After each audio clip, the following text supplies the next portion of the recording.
A very good morning. And as Mr. Lin mentioned, today's session needs to be practical with all illustrations. I'm not sure how to make it practical with a lot of illustrations. Perhaps we can do that if you raise questions, make comments about your experiences with the new standards, and then we can try to comment on them or provide some answers or some suggestions how we can go about complying with these new clarified standards. They are no longer new, I think, because they've been there for a year, or at least gone through one session of auditing.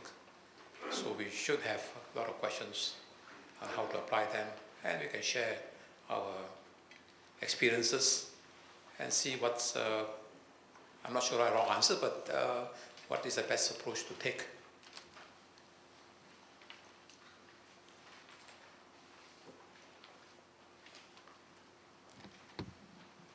Well, I'll be covering two standards. One is 320 on materiality, and the other one will be on response to misstatements or what to do with them. Okay, and perhaps the standards do not say so, but I think when you watch movies, and those who are parents most probably experienced in any case. Okay, if you watch movies, you see that some children always tell lies. And then you ask the mother says, my son never tell lies. You ask the friends, that person always tell lies. So perhaps the standard now say, well, when you come across such things, you have to consider whether this particular child, of course in this case the client, always tell lies, or never tell lies, or sometimes tell lies in any case, okay?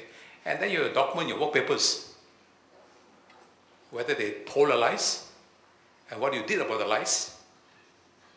And if there are no lies, then you say there are no lies. Okay?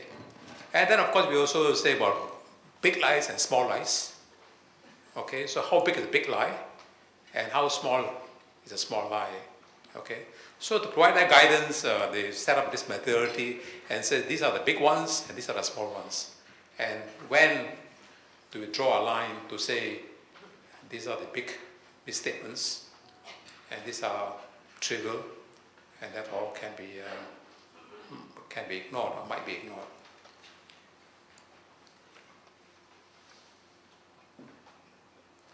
So 320 provides some guidance. It has been changed from the old version. Not really changed in the sense of something new, but I think it's more clarification, more amplification, and more guidance in the case. So the old approaches to materiality are very much still there in the case. At least the concepts are still there anyway. Okay. So this particular standard provides guidance on materiality, which are to be viewed as a financial statement as a whole. We can look at this in a while.